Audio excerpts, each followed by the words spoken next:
Hello বন্ধুরা, দেখুন মাংস রান্নার আলু ভাজাটা হচ্ছে। এই আলুটা ভেজে তুলে নিয়ে তারপরে মাংসটা চড়াবো। আর এদিকে কড়াই বসিয়ে দিয়েছি, তেল দেওয়া হবে। এই যে এদিকে তেল দিয়ে দিয়েছি, তারপর পেঁয়াজটা দিয়ে দেবো।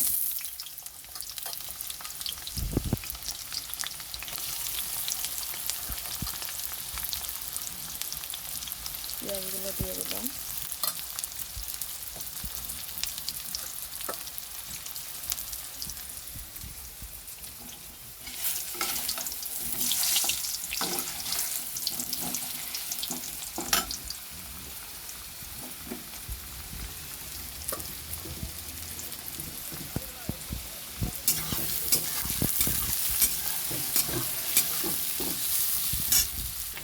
কাঁচা লঙ্কাটা থেতো করে নিয়েছিলাম, দিয়ে দিলাম। এখনও আছে একটু। কাঁচা লঙ্কা থেতো করে দিলে মাংস রান্নাটাই বেশ ভালো লাগে। আর যদি গোটা রসুন দেওয়া হয় আরও ভালো লাগে। আমি দেবো গোটা রসুন। এই যে আদা দিয়ে দিলাম।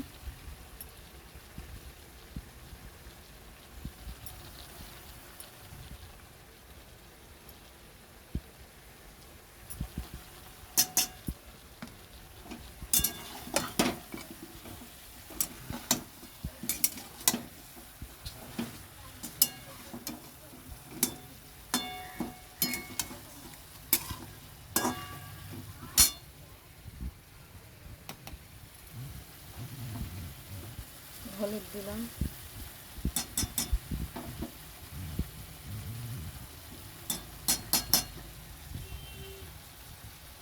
কাঁচা লঙ্কা দেওয়া আছে, একটু লাল লঙ্কাটা দিয়ে দিলাম, গুঁড়ো লঙ্কা কালার হওয়ার জন্য।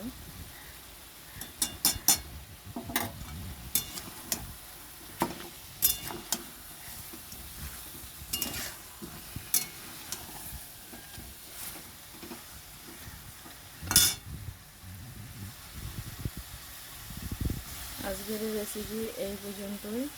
ভালো লাগলে লাইক করবেন, শেয়ার করবেন আর সাবস্ক্রাইব করে রাখবেন। আর আমি যত ভিডিও রান্নার রেসিপি ছাড়তে পারবো দেখতে পারবে আপনারা।